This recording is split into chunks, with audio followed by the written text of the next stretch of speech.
I didn't move out here for trouble. I came for peace.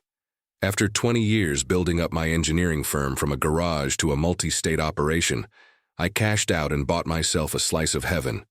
200 acres of open land nestled between hills and forest. No neighbors within earshot, just the wind, the dirt, and the animals. I built my ranch from the ground up, piece by piece. Not just a house, but an ecosystem. Solar panels, wind turbines, geothermal wells, 2 backup generators, water catchment systems, entirely off-grid capable, redundant, efficient, and nearly bulletproof. That's how I like things. Quiet, self-sufficient, and under my control. I hired a small team to help maintain everything. Good people, honest. Some lived on site, a few rotated in. We had livestock, greenhouses, and even our own workshop to fix or fabricate just about anything. It wasn't just a ranch. It was freedom, wrapped in barbed wire and solar cells. For the first year, it was bliss. Then the HOA came knocking. Turns out that while I was busy minding my own business, some bright-eyed developer threw up a subdivision a few miles down the ridge.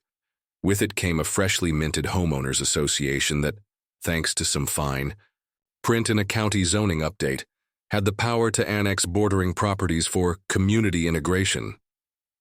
Translation: they wanted my land in their sandbox, and I didn't play nice. The first meeting was a joke, a table full of people in matching polos and smug smiles, explaining how my fencing disrupted the uniform aesthetic, how my livestock posed olfactory concerns, and how I'd need to submit for approval before making further modifications to my property. I listened. I nodded. I smiled. Then I walked out without saying a word. They didn't like that. They kept sending letters, some real, some laughably unofficial. I ignored most of them. I figured they'd get bored once they realized I wasn't the type to roll over. I'd dealt with hostile boards, billion-dollar contracts, and federal regulators. A few HOA goons weren't even worth the mental bandwidth at EE. At least that's what I thought, until the storm rolled in, and they made the worst mistake of their smug little lives. The storm didn't creep in. It crashed down like a hammer. One moment the sky was gray and brooding. The next it was a swirling wall of wind and water. Sheets of rain blew sideways, rattling against the metal siding like handfuls of gravel.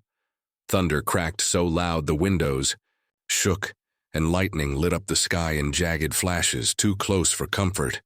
We'd seen storms out here before, but this one was different, angrier. The kind that doesn't just rattle fences but uproots trees and rips the roof off a barn if you're not ready. Thankfully we were.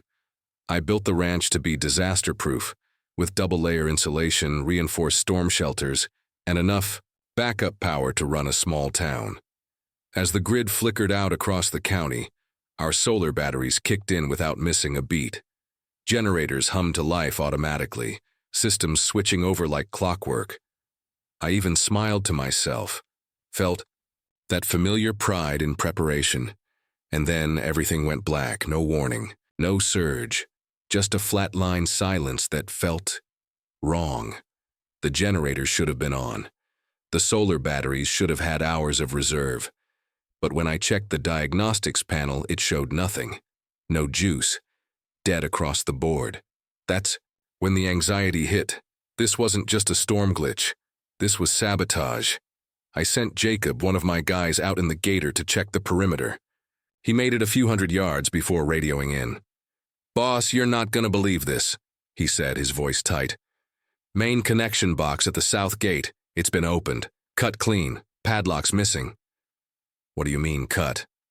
"I mean someone literally pulled the breaker and yanked our line off the junction box.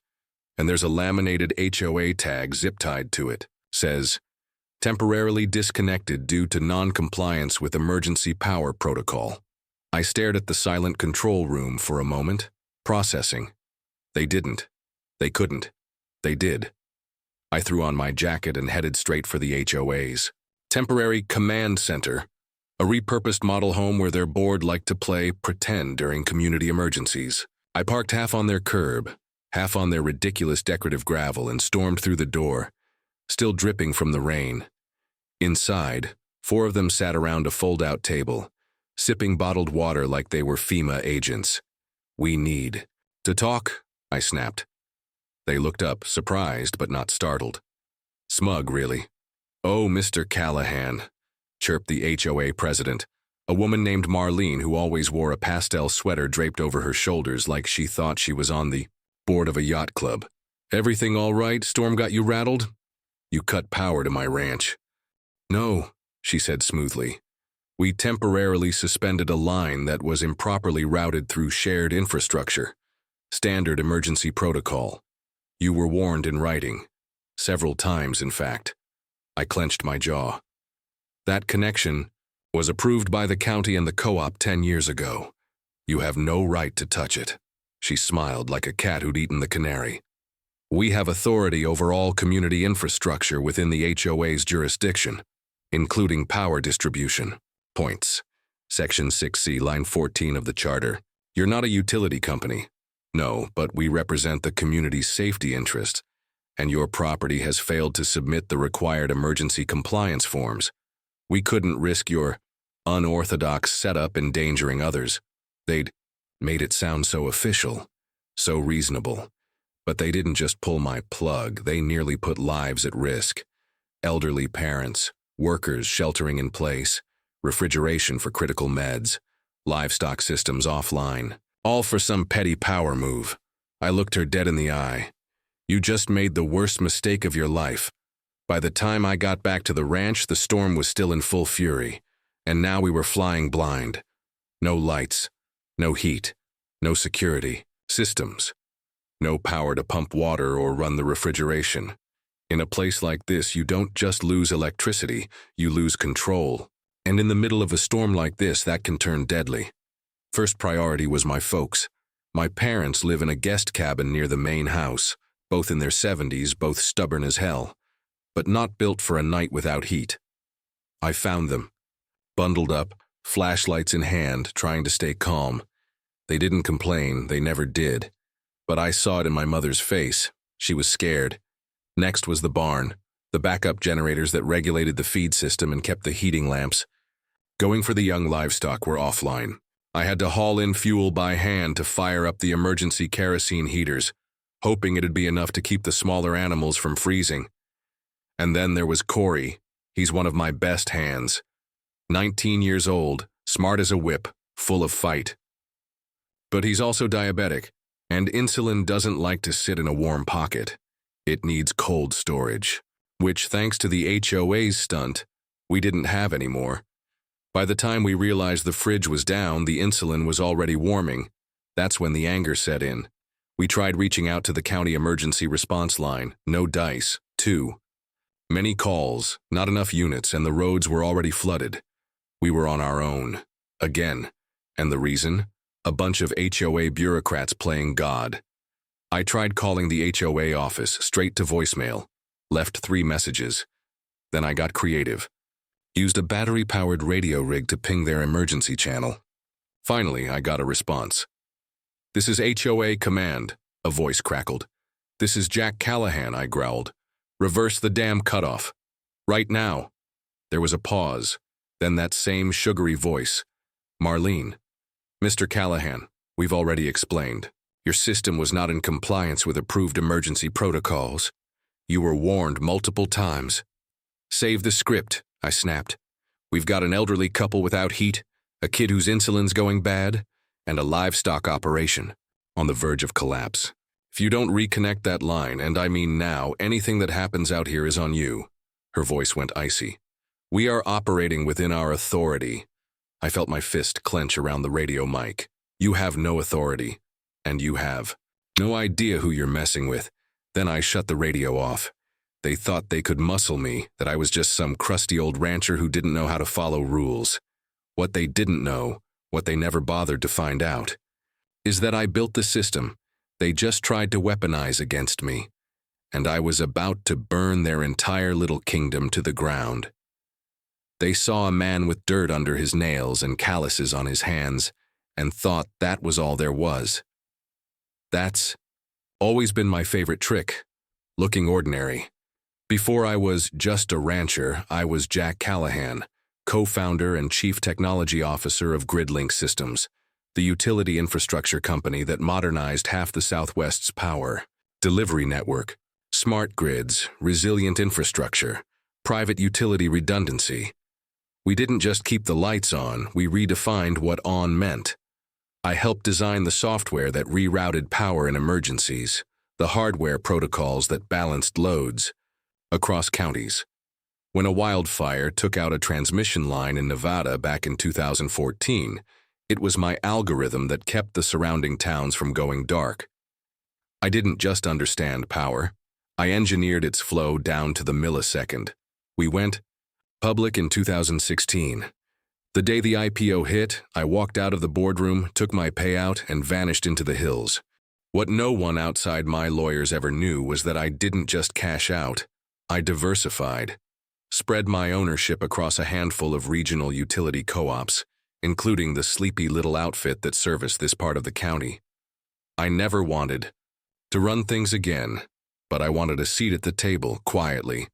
So while the HOA thinks they're dealing with a homeowner with a bad attitude, what they're actually dealing with is a silent board member of the very same utility cooperative they thought they could strong-arm.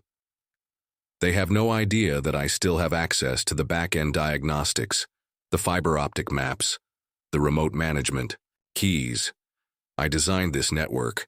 I can see the junction boxes they tampered with, the unauthorized cutoffs, even the power they've been illegally siphoning from my line to power their little community center. That's right. Not only did they shut me down, they've been stealing power from me for months. A second hidden line spliced into my grid, likely installed by some contractor who figured no one would ever check. But I checked, and I logged everything. Storm or not, this wasn't about safety. It was about control. Power, not just electrical, but the kind that comes from pushing people around and making them bend the knee. But they pushed the wrong guy.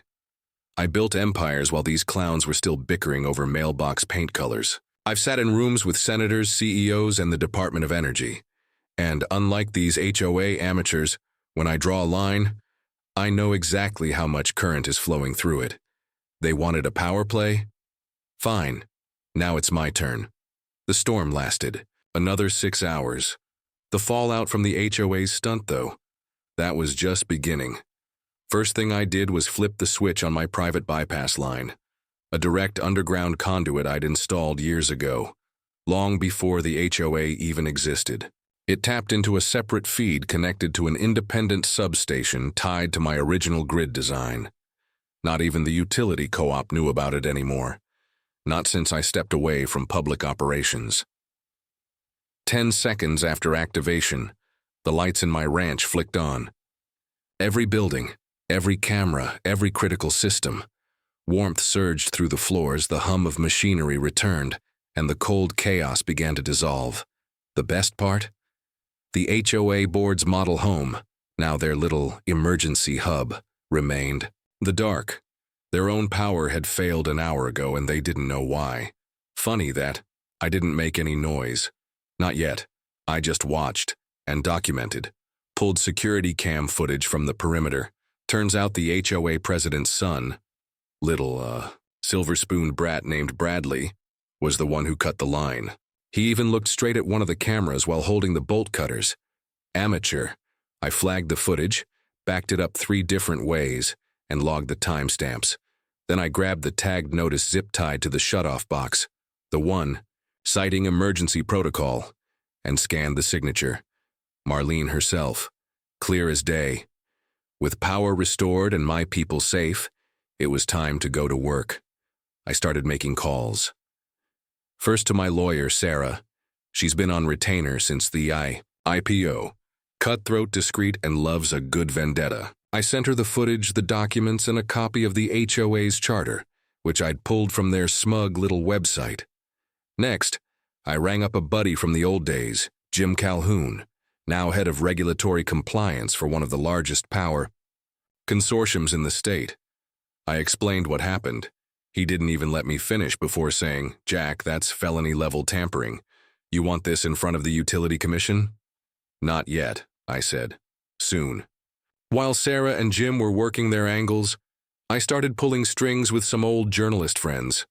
One of them ran an investigative column on community corruption. When I told her what happened, she practically begged me for exclusivity, but the crown jewel came when I dug into the HOA's community center construction permits. At first glance, everything looked clean, until I cross-referenced the building's power source. That's when I found it. Someone, likely their contractor, had tied the center's entire power draw into a line that traced back to my grid. My property, my infrastructure. No permission, no agreement, no acknowledgement. They weren't just bossy little tyrants. They were thieves. Worse, they'd been billing the HOA residents for utilities that I was unknowingly providing. Not only was it illegal, it was fraud. Class action level fraud. By the end of the third day, I had a folder thicker than a court summons, with every piece of evidence labeled, backed up, and time-stamped. The HOA had picked a fight with a man they thought was off-grid and off-guard, but I wasn't just back online. I was about to flip their entire world upside down. 1 week. That's how long I waited. Long enough for the storm cleanup to start. Long enough for the HOA board to start acting like they'd gotten away with it. Marlene even sent out a passive-aggressive community-wide email thanking residents for persevering through recent weather events and commending the board's swift emergency action to protect infrastructure integrity. I laughed when I read that. Then I opened the dispatch file I'd been preparing. See, as a sitting board member of the regional utility co-op and a silent stakeholder with leverage, I called for a routine compliance inspection, completely legal. Entirely within co-op bylaws and by the book. The inspection was scheduled for 9 a.m. sharp on a Monday. I made sure every HOA board member was notified in advance. They probably assumed it was just some red tape formality. What they didn't know was that I had personally approved the inspection order's most important clause: temporary suspension of service during infrastructure audit and equipment removal.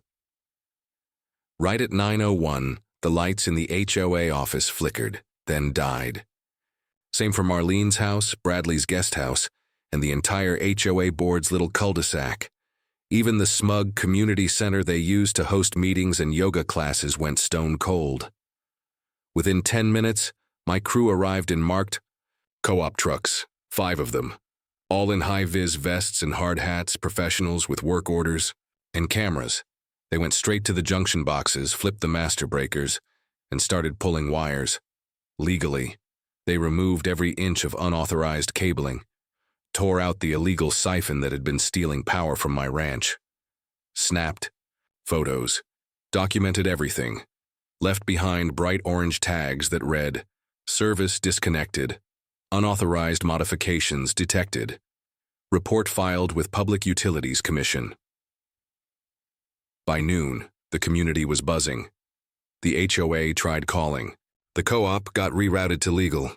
They tried calling the county, who had already been briefed. They even sent Bradley out to negotiate with my foreman. He was told to file a formal request with the state regulatory office. But the best moment? That came around 2 p.m. when Marlene showed up at my ranch.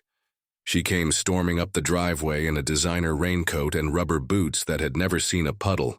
Her eyes were wild. "You can't do this," she screamed, right there at my gate.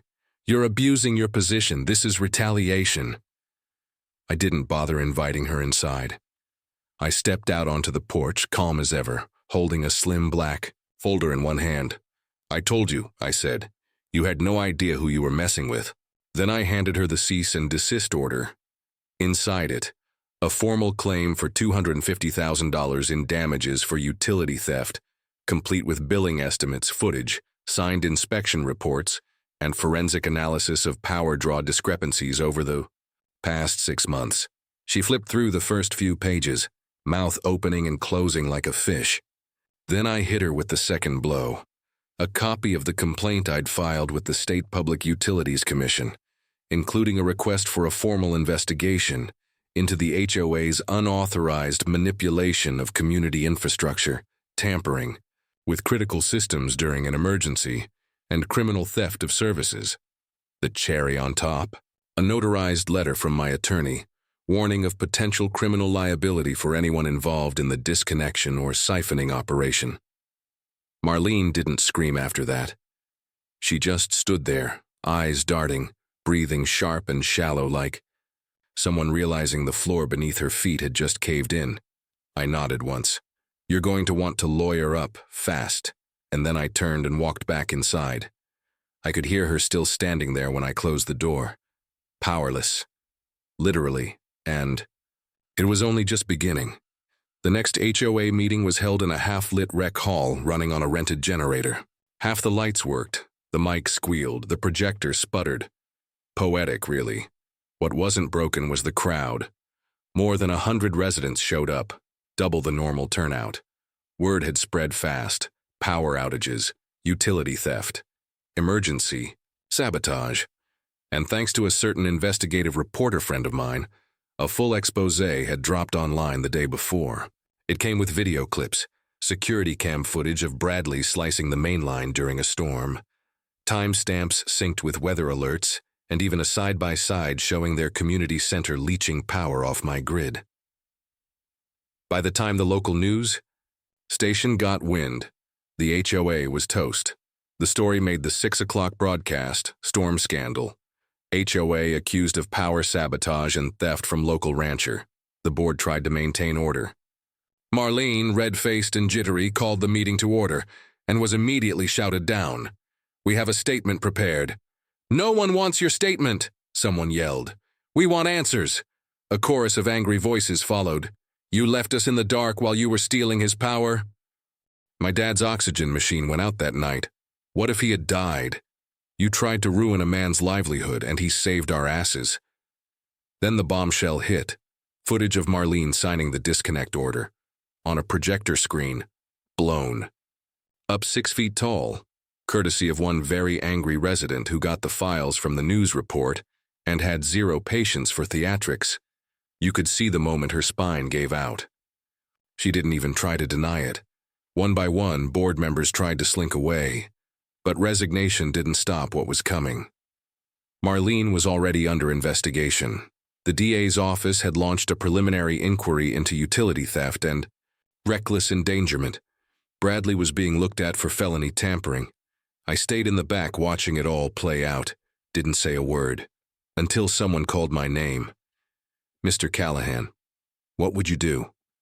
I stood slowly, cleared my throat, and walked to the front. "You've got 2 choices," I said calmly. 1, dissolve this HOA and take back control of your own community. 2, keep it, but with a new charter, new leadership, full transparency, and an advisory seat for someone who actually knows what the hell they're doing. The room went quiet, and then someone clapped. Then more joined in. A vote was called right then and there. 92% in favor of dissolving the HOA entirely. No one even bothered to count the abstentions. Just like that, it was over. The petty rules, the power-hungry tyrants, the sabotage and lies, swept away in one night of public reckoning. And I just tipped my hat and walked out the back door. Because revenge tastes best not when it's shouted, but when it's earned.